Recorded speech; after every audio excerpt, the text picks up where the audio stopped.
আসসালামু আলাইকুম। সবাই কেমন আছেন? আশা করছি যে যেখানেই আছেন আল্লাহর রহমতে সবাই সুস্থ এবং ভালো আছেন। আলহামদুলিল্লাহ আমরাও ভালো আছি। নতুন আরও একটি ব্লগ দেখার জন্য আপনাদের সবাইকে আমন্ত্রণ জানাচ্ছি। ভিডিও শুরুতে একটি লাইক দিয়ে পুরো ভিডিওটি দেখার অনুরোধ রইল। সকালের দিকে ব্যস্ততা কাজকর্ম টুকটাক কিছু থাকে। রেগুলার রুটিনের তুলনায় রোজার দিনগুলোতে সকালের দিকে তেমন একটা ব্যস্ততা না থাকলেও ঘরবাড়ি পরিষ্কার করা টুকটাক কাজকর্ম তো থাকেই।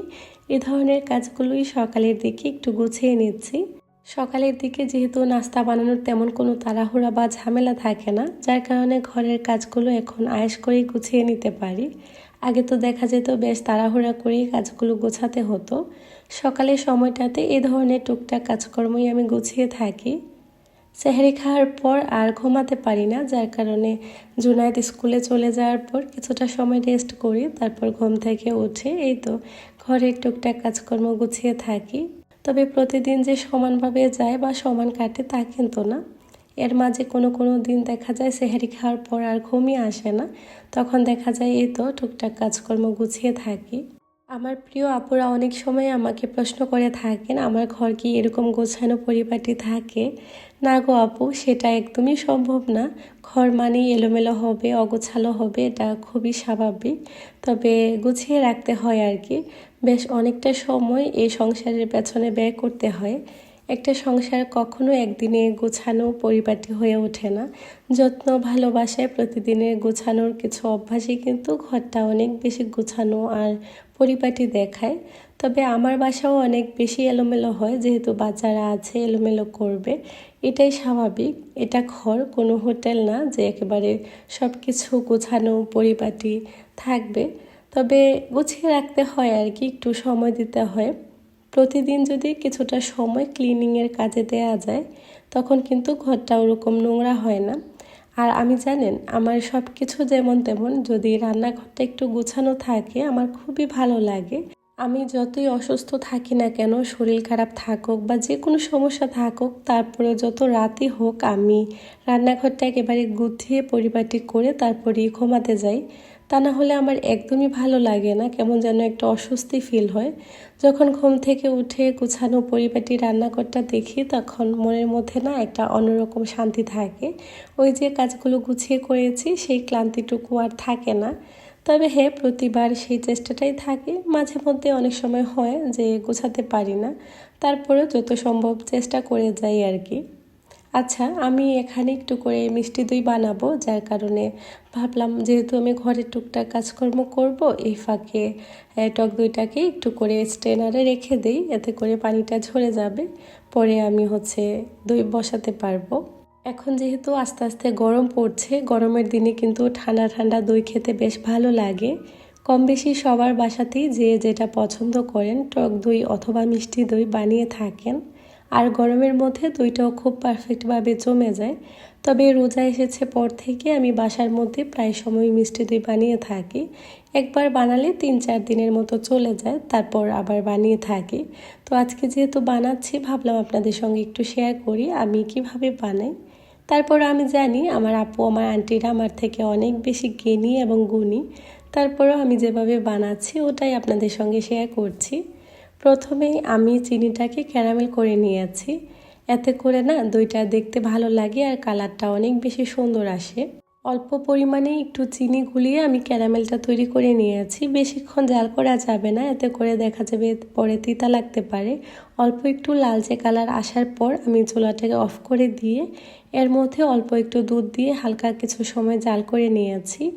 দুধটা দেওয়ার সময় অবশ্যই সাবধানে দিতে হবে, তা না হলে শরীরে ছিটে আসতে পারে, যেহেতু এটা অনেকটা হার্ড হয়ে যায়।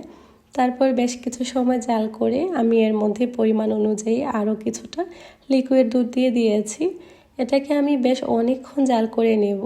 আগে থেকে আমি যেহেতু এটা বসিয়েছি, এই দুধটা জাল হতে ঠান্ডা হতে কিন্তু বেশ অনেকটা সময় লাগবে, এর জন্যই আগে থেকে এই কাজটা গুছিয়ে নিলাম।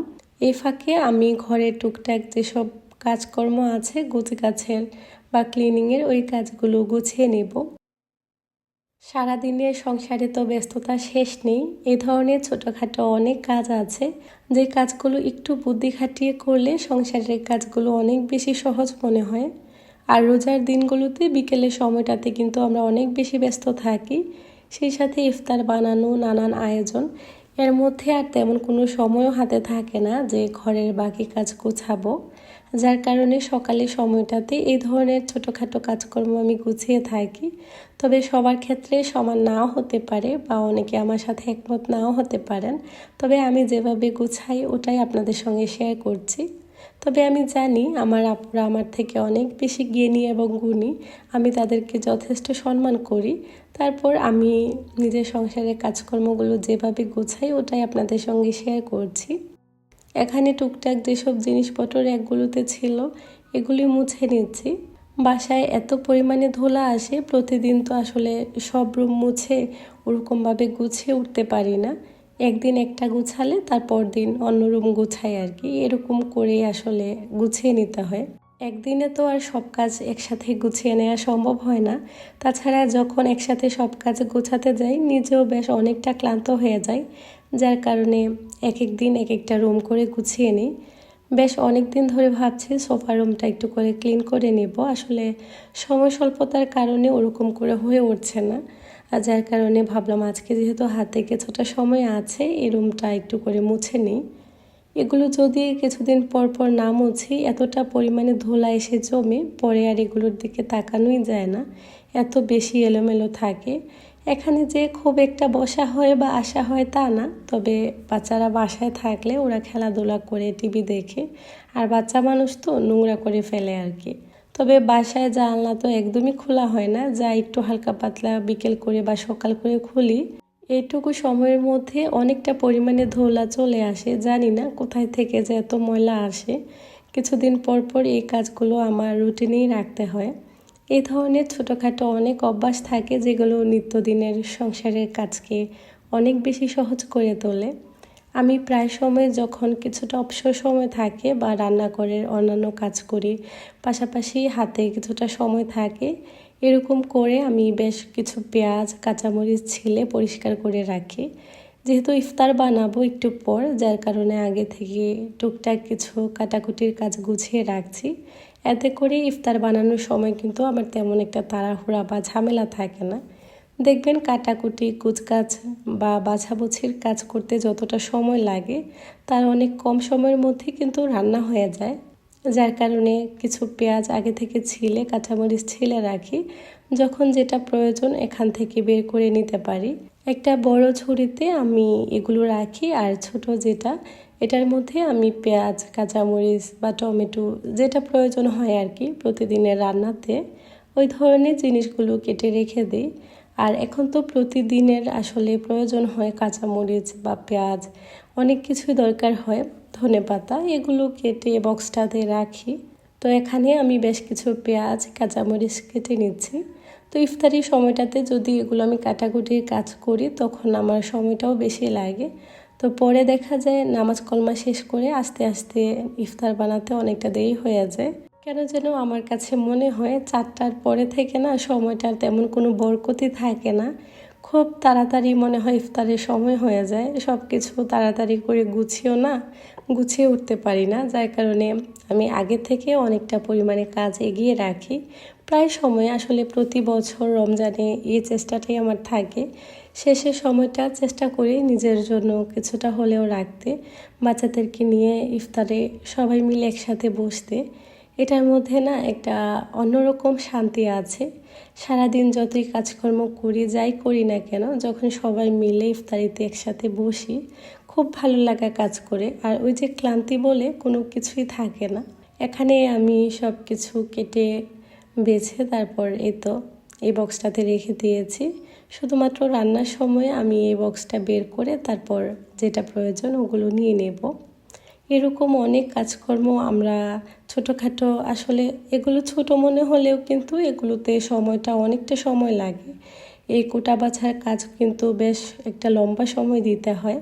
তো এভাবে করে আমি বক্সে রেখে দিচ্ছি, আর বাকি যে পেঁয়াজ কাঁচামরিচগুলো ছিল এগুলো এভাবেই বক্সে থাকবে। এটাকে এখন আমি এভাবেই নর্মাল ফ্রিজে রেখে দিব, বাহিরে রাখবো না। তারপর আমি এখন চলে এসেছি দই বানানোর জন্য। দুধটাকে যে জাল করেছিলাম এটাকে অনেকবার হাঁড়ি বদল করে বেশ অনেকটা ঠান্ডা করে নিয়েছি। তারপর আগে থেকে যেটা স্টেনে রেখে দিয়েছিলাম দই, এটা বেশ অনেকটা পানি ঝরে গিয়েছে। তারপর এটাকে একটা হ্যান্ড উইক্স দিয়ে খুব ভালো করে আমি ফাটিয়ে নিয়েছি। এটা যখন একটা ক্রিমি টেক্সচারে চলে আসবে তারপর এটার মধ্যে আমি লিকুইড দুধটা দিয়ে ভালো করে মিশিয়ে নিয়েছি। প্রথমে আমি যে বাটির মধ্যে নিয়েছিলাম ওটাতে না জায়গা হয়নি, তারপর আমি চেঞ্জ করে আবার এটাতে নিয়েছি। যেই বাটিতে আমি দইটা বসাবো ওই বাটির মধ্যে আমি বেশ অনেকটা পরিমাণে দিয়ে দিলাম। তারপর বাকি যেটুকু আছে ওটা আমি একটা প্লাস্টিকের বাটিতে দিয়ে দিব। এই ধরনের প্লাস্টিকের বাটির মধ্যে না দইটা বেশ ভালো হয়। অনেকের কাছেই মনে হতে পারে যে মাটির পাতিল ছাড়া দই তেমন ভালো বসে না, তা কিন্তু না। আপনি ট্রাই করে দেখতে পারেন, বেশ ভালোভাবেই জমে। তবে আমার খুবই কম মাটির বাটির মধ্যে বা হাঁড়ির মধ্যে দই বসানো হয়েছে। আমার সবসময় ইজিভাবে এই তো দই হোক বা পুডিং হোক আমি সবসময় এই বাটিটার মধ্যেই আসলে জমাই। এটা যেহেতু ঢাকনা সহ আছে, ফ্রিজে রাখতেও সুবিধা হয়। আর পুডিং দই এই টাইপের জিনিসগুলো কিন্তু বানানোর পর ফ্রিজে রাখতে হয়, তো যার কারণে আমি সবসময় দই বানালে এটার মধ্যেই বানাই। তো দইটাকে আমি এভাবেই চুলার ধারে রেখে দিয়েছি। এটা এভাবে করে আমি সারা রাতের জন্য রেখে দিব। এখানে আমি টুকটাক কিছু বাজার ছিল, যে বাজারগুলো গুছিয়ে রাখছি। আচ্ছা, আজকে না বাসায় ইফতার বানাবো না, আজকে একটা দাওয়াত আছে, ওখানেই যাব, যার কারণে তেমন কোনো কাজকর্ম ছিল না। টুকটাক কিছু বাজার ছিল বাসায়, যেগুলো জুনাদের বাবা অফিস থেকে আসার সময় নিয়ে এসেছে, এগুলোই এখন গুছিয়ে রাখছি। যতই কাজকর্ম গুছাই না কেন বা যতই কাজ করি না কেন, দিন শেষে অনেক কাজই থাকে যে কাজগুলো আসলে রয়েই যায়। সংসারের ব্যস্ততার তো শেষ থাকে না, সেই সকাল থেকে শুরু করে একেবারে রাত অবধি কাজের কোনো শেষ নেই। যতই গুছাই, যতই কাজগুলো গুছিয়ে করি না কেন, তারপরও অনেক কাজই থাকে যেগুলো রয়ে যায়। বাজারগুলোকে গুছিয়ে রাখছি, সেই সাথে একজন মিষ্টি আপুর একটা কমেন্ট পড়ে নিই। একজন আপু কমেন্ট করেছিলেন, আপু তোমার রান্নাঘরটা এত পরিপাটি গোছানো কিভাবে রাখো? সেই সাথে তোমার রান্নাঘরের প্রতিটা জিনিস অনেক বেশি ইউনিক আর অনেক বেশি সুন্দর, আমার খুবই ভালো লাগে দেখতে। আপু তোমাকে অনেক অনেক ধন্যবাদ। সেই সাথে আরও একটা কমেন্ট ছিল যে আপু তোমার রান্নাঘরের জিনিসগুলো তুমি কোথায় থেকে কিনো?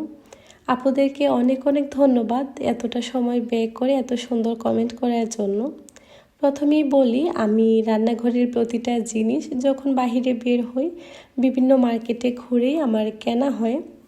তবে কিছুদিন পর পর এখন তো দেখা যায় মার্কেটগুলোতে বেশ অনেক সুন্দর সুন্দর কালেকশন আসে, তো ওখান থেকেই আসলে ঘুরে বেছে কেনা হয়। তো প্রতিটা জিনিস আমি যতবারই যাই না কেন ভালো লাগা থেকেই কিনে থাকি, আর আমার ভালো লাগে যার কারণে আসলে নেয়া। তবে সবার পছন্দ কিন্তু সমান হয় না, কারো কাছে তার ভিন্ন হতে পারে। তো এভাবে করে আসলে আমার বিভিন্ন মার্কেট থেকে নেওয়া হয়। আমি যে কত মার্কেট ঘুরে কিনেছি সেটা আসলে বলে শেষ করা যাবে না। ঘুরে ফিরে কখনো কখনো এই তো অনলাইন থেকেও আমার নেওয়া হয়, তবে খুবই কম। এখানে আমি বাচ্চাদের জন্য একটু করে মিল্কশেক বানিয়ে নিয়েছিলাম। ওরা বাসায় চলে এসেছে, তো এই সময়টাতে ওরা না দুপুরে করে আর ভাত খায় না, তো যার কারণে একটু করে মিল্কশেক বানিয়ে দিলাম। আচ্ছা, আপু বলেছে যে আমি কিভাবে রান্নাঘরটা পরিপাটি গোছানো রাখি। এই তো আপু, সারাদিনের ব্যস্ততা যতটুকু কাজকর্ম করি তার ফাঁকে যতটুকু সময় পাই এর মধ্যে রান্নাঘরটাকে একটু করে গোছগাছ করে রাখি। আমরা যারা গৃহিণী আছি দিনের বেশ অনেকটা সময় আমাদের রান্নাঘরে কাটাতে হয়। রান্নাবান্না, গুছগাছ এসব মিলিয়ে কিন্তু আমাদের বেশ অনেকটা সময় ব্যয় করতে হয়। যদি সেই জায়গাটা নিজের পছন্দের, নিজের ভালো লাগার না হয়, কাজ করতেও তেমন ভালো লাগে না। তো চেষ্টা করি এই জায়গাটাকে একটু নিজের মতো করে গুছিয়ে রাখতে, যাতে আমারও ভালো লাগে, দেখতেও সুন্দর লাগে। এই তো এতটুকুই আসলে, তেমন কিছু স্পেশাল না। আশা করছি আপুর উত্তর পেয়ে গিয়েছেন। আজকের ভিডিওটা এই পর্যন্তই। সবাই অনেক ভালো থাকবেন। আল্লাহ হাফেজ।